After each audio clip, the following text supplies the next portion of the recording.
October 6, 1943, 23,000 feet over the industrial belt of northern France.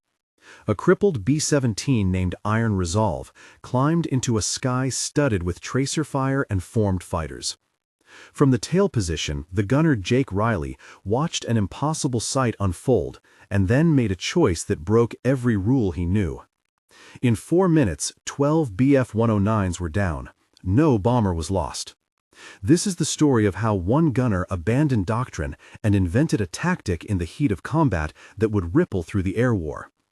Jake grew up on the river docks of Baltimore, where quick hands and faster decisions kept you alive. He was rough-edged but methodical, a man who treated every checklist like a promise. What follows will trace origins and training, the mission brief that asked them to die, the sequence of minutes that became a textbook example of initiative and cost, and the longer-term change that altered loss rates for an entire bomber group. The numbers will be cold. The memories will smell like cordite and oil and taste like iron.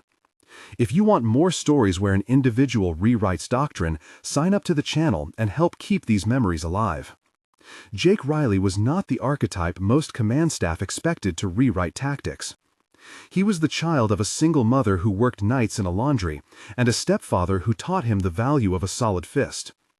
His earliest memories were the dock rattle of winches and the smell of engine oil, a soundscape that later translated into a nose for mechanical failures and a tolerance for long watches. In school, he learned to fix small motors and to keep his temper measured. The neighborhood taught him that waiting for help was a luxury you could not afford. Those lessons followed him into the Army Air Forces. The backstory that mattered for what came over France was not a medal or a certificate. It was the habit of decision. Jake enlisted at 18 because work was drying up, and the recruiting sergeant promised travel. He arrived at gunnery school with calluses and a grim sense of humor. The instructors called him precise and impatient. His training reports praised his marksmanship, but warned of a tendency to override rules when his gut told him to act. That tendency would later be described as reckless by some and visionary by others. His technical formation at the gunnery school was exhaustive. He learned the pattern of tracers and the arc of defensive fire, the geometry of overlapping fields that turned a box of 4 B-17s into a mobile fortress. He practiced target acquisition until his hands were steady in all light. Procedures were drilled into him in sequences so that in the night when the aircraft rolled and the engine shuddered, he could perform by muscle memory. He studied the manual that said save ammunition until fighters made the first move, that said conserve the tail. Armament for final denial rather than initiating engagements. Captain Frank Malone, who was his chief instructor, would later call that doctrine conservative and sometimes fatal. It assumed fighters would come in predictable waves and that conservation of rounds would yield more time aloft. On night sorties and daylight runs, Jake kept asking what happened when predictions failed. When the first few missions took casualties, he began to test small deviations. He would open with short bursts earlier than the manual prescribed to see if disruption of enemy approach reduced bombers lost. The tests were informal and sometimes scolded. He kept notes in his flight log and in the margin of his training manual. He wrote the word initiative in block capitals and underlined it. The first missions after training exposed the gulf between textbook and battlefield. On a dawn bombing run to a synthetic oil plant, Jake sat in the tail and watched Bf-109s peel off in pairs and then in larger elements. In one engagement, the flight engineer, Ray Collins, called down a radio report. They had taken damage to a starboard engine and were leaking fuel. The commander, Captain Robert Hayes, called for a slow, steady retreat. The formation tightened and tracers stitched the sky. That day, one bomber went down and the group lost men. The debate in the mess afterward was heated. Whitmore, the navigator, argued for stricter adherence to gunnery discipline, while Chief Mechanic Sam Gallagher said that hesitation had killed their friend. The exchanges were raw and direct. The crew voiced doubts and defended instinct. Not every debate was recorded, but the tension grew between those who trusted doctrine and those who wanted more aggressive defenses. Jake began to test angles and timing in simulated attacks. He would call, "Jake, are you trying to start something?" asked Lieutenant Thomas Harland, and Jake would answer, "If they come in wrong, we do not need to wait for them." The training had given him the mechanical confidence to try, and the missions gave him the pattern recognition to risk it. The unit positioned Jake in a crew that was known for its cohesion and nicknamed the Ironsides. The aircraft was Iron Resolve. The crew included pilot Captain Robert Hayes, co-pilot Lieutenant Thomas Harlan, navigator Lieutenant Whitmore, flight engineer Ray Collins, bombardier Joseph Adler, radio operator Sam Gallagher, tail gunner Jake Riley, and tail liaison Sergeant Frank Murphy. Acceptance of risk was not a private decision. It required squadron leadership to greenlight tactics and to accept possible court-martials. 2 days before the fateful raid, the group had an informal interview with Group Commander Evelyn Price. She was tactically conservative and had statistics on her desk that made her stubborn. She told them the math. The bomber fleet lost on average 12% per sortie over that corridor, she said. Quietly, she added, "We cannot replace everyone." Leaders like Captain Hayes argued that calculated risk reduced overall loss by keeping crews flying longer. But Commander Price would only accept methods that could be replicated without regulation. The discussion that followed was frank. Dialogue unfolded in the briefing room between Captain Hayes and Commander Price. The exchanges were measured and then heated. Captain Hayes spoke first. "Are you telling me to train men to die?" Commander Price replied, "I am telling you to minimize loss across missions." Captain Hayes countered, "If we do not adapt, we will lose more men." The commander asked, "How do you propose to change doctrine without authority?" Captain Hayes said, "We test small adjustments in protective fire and measure results." Commander Price responded, "And if those tests cause catastrophic loss?" The captain answered, "Then we learn as commanders, and both of us will answer for the consequences." The room was silent for a long moment. Then Sergeant Frank Murphy cleared his throat and said, "We are a crew. We trust Jake to keep his head." Jake looked at the group and said, "I will not be reckless. I will only act when certainty is low and the chance of saving the plane is high." The commander nodded reluctantly, and the mission was scheduled. The mission briefing read like a death warrant and a dare. Target: synthetic fuel works in the industrial belt. Time 0, 08:15. Expected heavy fighter opposition from east and north sectors, meaning the formation would be bracketed. Intelligence estimated 24 enemy fighters in patrol patterns along the ingress corridor. Weather was clear, but thermals could hide approaches. Fuel loads were standard, with minimal reserves to maximize bomb weight. The statistical risk was 11% loss for the group on similar runs in the previous month.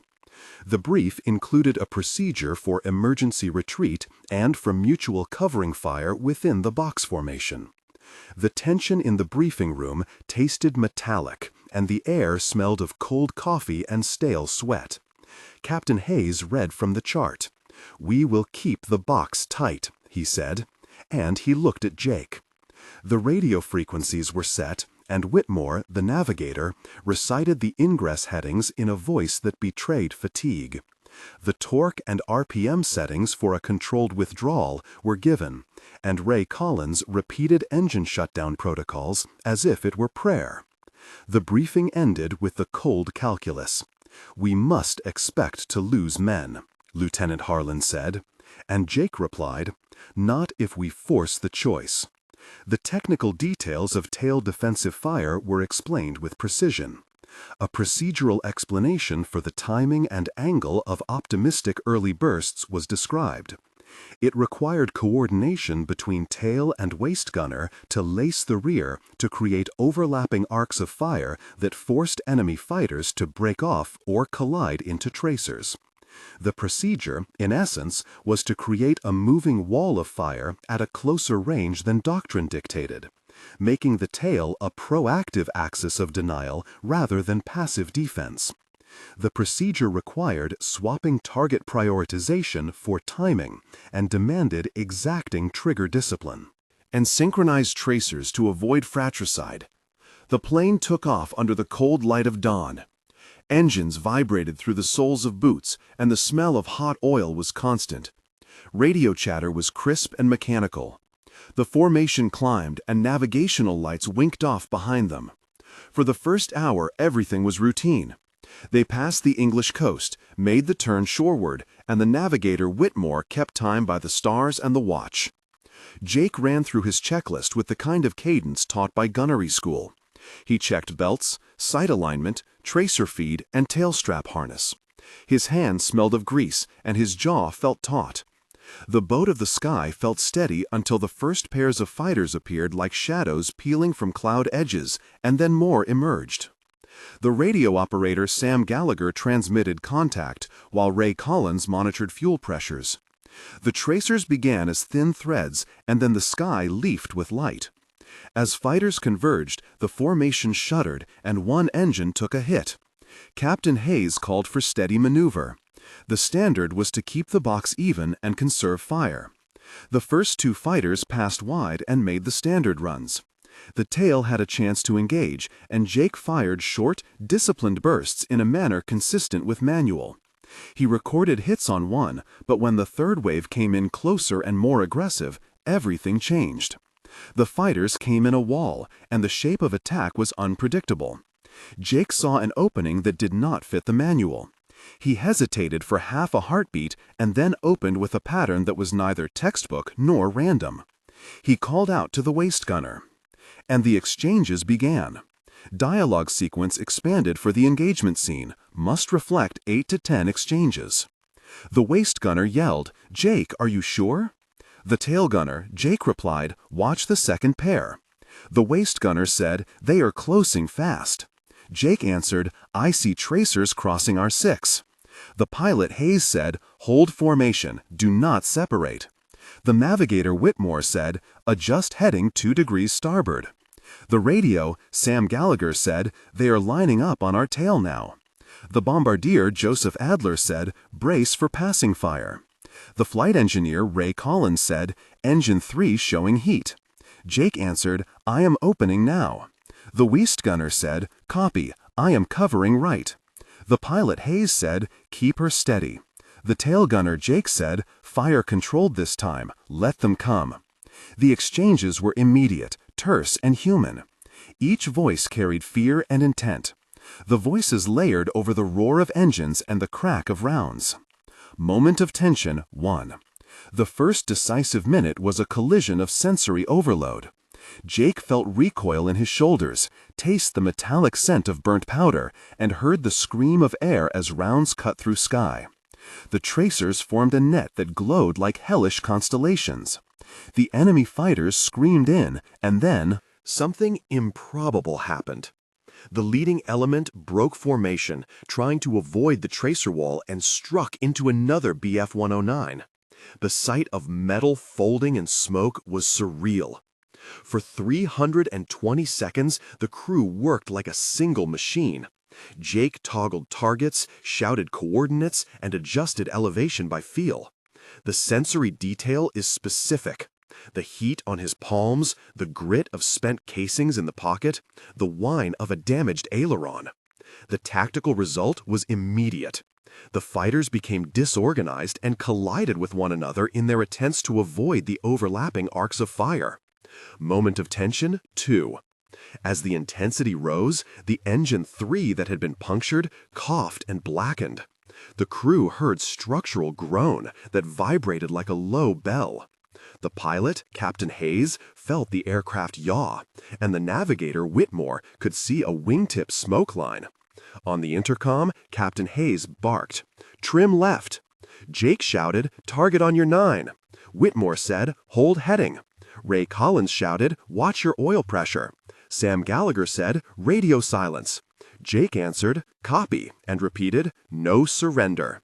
The sensation of retreat was not an option.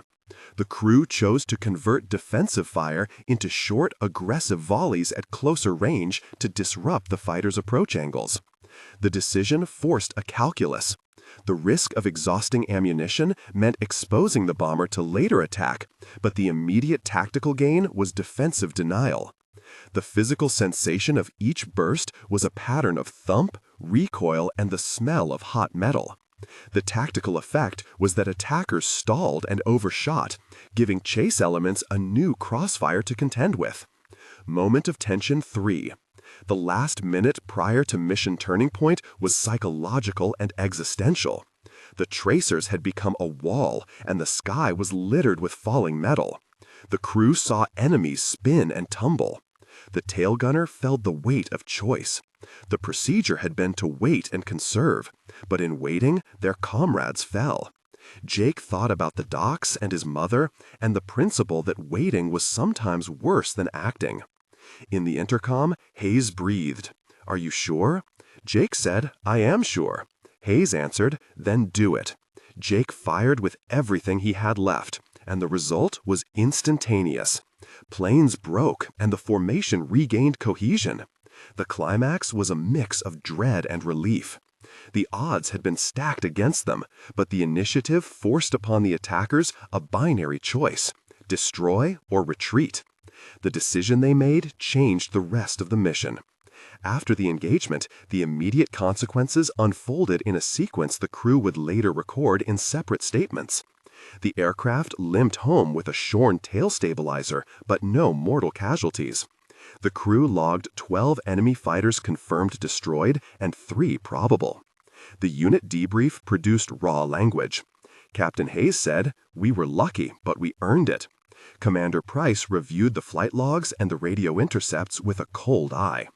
She read the numbers and asked for formal reports. Jake gave his account in measured phrases. Captain Hayes wrote procedural notes, and Ray Collins annotated engine damage sheets. Sergeant Frank Murphy compiled ammunition expenditure, and waist gunner Alan Whitmore cross-referenced visual claims with radio intercepts. The names of those who acted that day should be recorded, Captain Robert Hayes wrote in the after-action report. Jake Riley, tail artillero, engaged preemptively, causing disruption and increasing formation survivability. The official file used language that balanced praise and reservation. The report contained technical descriptions of spacing, timing, and tracer synchrony, and suggested further testing in training with controlled variables. The procedural note explained, in about 300 characters, the timing sequence used.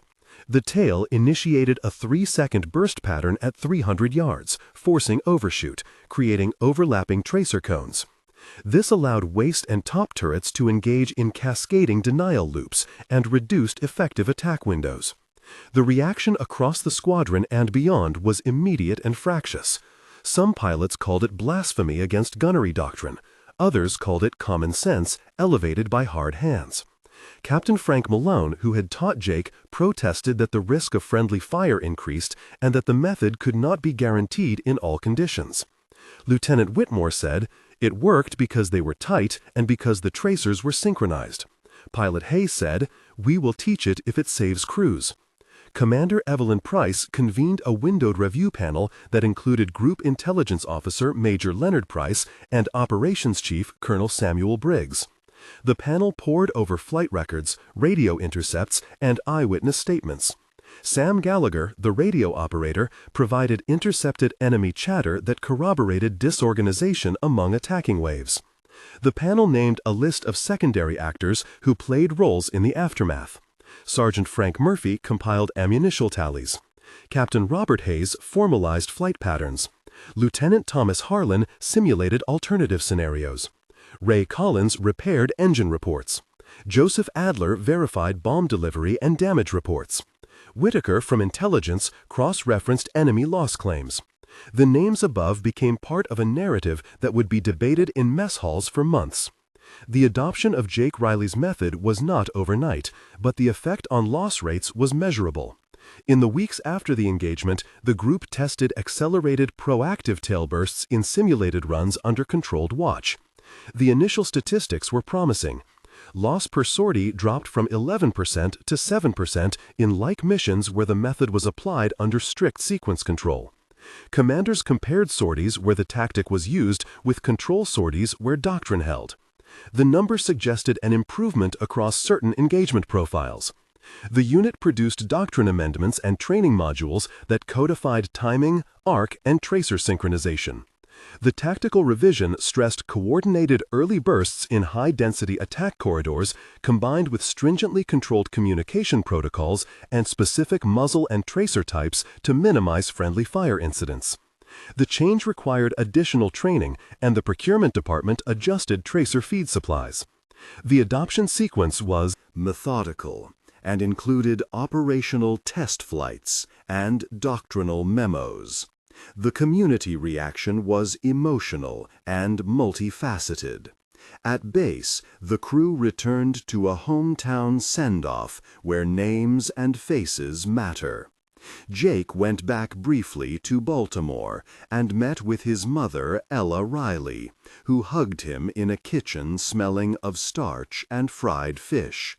He spoke with Reverend Clark, who told him faith and luck both spared him.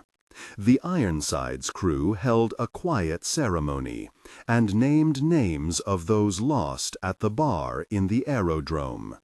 Survivors and sons of the fallen debated whether the tactic would have been accepted had the losses been higher. In the squadron, the characters that influenced adoption were recognized. Captain Hayes filed formal recommendations. Lieutenant Whitmore presented synchronized firing drills in the range. Sergeants Frank Murphy and Alan Whitmore helped teach timing, while Ray Collins and Sam Gallagher compiled data logs for the operations book. Major Leonard Price and Colonel Samuel Briggs endorsed further trials. The adoption required buy-in from logistics and supply chains, and from commanders higher up who needed numbers. They got them. There were moral complexities in the change. Some argued that Jake had taken a life and death choice on behalf of crews who had not voted. Others argued in public letters that the method saved lives and therefore must be taught. The air showed both the cost and the calculus of combat moral choices. The initial action was labeled desperate by some and decisive by others. The language used in reports matters because words carry policy weight. The word initiative appeared repeatedly in memos and debates. In the weeks after the mission, the squadron log and official records were amended to include the incident. The formal doctrine revision included a step-by-step procedure for synchronized tail initiations in high-threat ingress corridors. The technical annex explained gun harmonization and aimed to standardize tracer types and feed rates to avoid fratricide. The annex was a 300-word procedural capsule that read as follows. The tail gunner initiates controlled 3-second bursts at 300 to 400 yards, creating overlapping arcs. The waist gunners maintain coverage and adjust elevation to create cascade denial. Fire discipline prevents continuous streams and conserves belts while maintaining maximum disruption effect. This technical note became part of the training curriculum. Now a short pause for you, the viewer. I want to know what you would do in Jake's place. The following question matters and will shape comments and community tone. What would you do if you were sitting in that tail and saw 12 fighters? Would you wait for doctrine or act on instinct? Start your comment with "I would do" and finish the sentence with your choice. Why this matters is not academic. It is how communities like you test moral judgments and how historians gauge public reaction. We will read selected thoughtful responses and incorporate them in future episodes. Now, back to the narrative. Immediate strategic outcome was a reduction in loss rates on corridors where the method could be applied correctly and where supply of correct tracer ammunition allowed strict adherence to protocol. The knock-on effect was that planners revised ingress timings and allowed bomber forces to sustain pressure on target sets with fewer replacements required. Replacements were costly in time and training. The empirical change in loss rate from 11% to 7% in controlled operations translated into hundreds of saved lives over the following months across units that adopted the procedure. The alteration became a case study in operational adaptation, where a local tactical decision became a doctrinal amendment. Jake's personal aftermath was quieter and more complicated. He refused medals and deflected public attention. He wrote in a private letter that he had done what he thought necessary and that the faces of the fallen stayed with him. He visited the parents of one young waist gunner lost in a separate raid and spoke with honesty about luck and choice. Captain Robert Hayes remained close, and in the unit logs, Hayes wrote that Jake had saved the plane and that he owed him his life. The crew kept a record of names and placed them in the squadron chapel. 3 moments of tension had been identified for formal study, and each was recorded in separate witness statements. The first emphasized sensory overload and the immediate tactical result. The second stressed mechanical risk and engine damage, while the third focused on the moral calculus of initiating an aggressive defense. The debriefs contained precise timings for each burst sequence and matching witness cross-checks from the waist and top turrets. The methodology for verification included cross-referencing visual claims with enemy intercepts and film from gun cameras taken from other aircraft. A 6-step verification protocol was instituted to reduce the chances of inflated claims. Over the following months, the method spread cautiously across groups with adaptations for different aircraft and different enemy tactics. Where it worked best was in tight box formations with experienced crews where communications discipline was high. The doctrine was not a silver bullet, but a tactical option. The book that later codified the technique stressed that initiative must be controlled and taught, not romanticized. 1 month later, the unit compiled a formal after-action study. The study included crew interviews and statistical annexes, and the text noted a 7% reduction in loss rates where the method had been applied. The human side of the study recorded celebrations in mess halls and small private funerals for men lost in other missions. The 1-month epilogue showed the immediate ripple. The crews had new respect for coordinated tail initiation, and several airmen received commendations for their roles in maintaining formation and in ammunition management. The mood was cautious optimism, tempered by the constant presence of mission lists and casualty updates. 3 months on, the approach had been standardized into training flights at the range, and the Logistics teams had adjusted tracer procurement to meet new demand. The doctrinal pamphlet circulated to other bomber groups, and the debate moved from the squadron bar to the operations room. Major Leonard Price and Colonel Samuel Briggs presented data showing volume reduction in total losses when the technique was applied under strict conditions. Critics remained concerned about misfires and friendly fire incidents, but recorded test flights reduced such incidents to negligible levels. The 3-month perspective recorded adjustments to schedules and acknowledged a cultural shift among crews who now practiced initiative not as disobedience but as disciplined adaptation. 6 months later, the tactic had influenced planning at wing level. The doctrine had been revised in the official manual and included technical diagrams of arcs and formations and tables showing reduction in loss rates in similar ingress corridors. The epilogue at 6 months recorded both institutional adoption and human cost. The names of men lost in other raids were read in a memorial service, and Jake visited a wall where the crew had inscribed names. He did not speak much, but he stood steady and listened as others told stories about the flights and the smells and the tracers. Jake's hometown recognized the crew with a parade, where Mrs. Riley pinned a small ribbon on his jacket. He kept the ribbon, but rarely wore it in public. The institutional legacy was formalized with training modules and with recorded interviews that future instructors used to teach nuance. In the end, what changed was not just a procedural note, but a doctrine of disciplined initiative. The narrative closed with numbers and with faces. The loss rate comparisons were repeated in memos that said where the technique could be implemented under controlled rules, it produced a measurable reduction in losses. The human story was that a gunner from the docks chose to act, and the choice cascaded into policy. The final image is Jake standing at the tail of Iron Resolve, looking at a sky that now had slightly fewer black streaks. The memory smelled of cordite and oil and tasted like steel. He returned to a life that tried to forget the combat roar, but could not forget the faces he had seen fall. The legacy is a two-edged one. It taught commanders that small acts of initiative could be codified and saved lives, and it reminded men that doctrine must remain flexible to account for the unpredictable calculus of war. If this story moved you, sign up for more episodes where individuals reshape strategy, and comment below with your judgment on Jake's choice.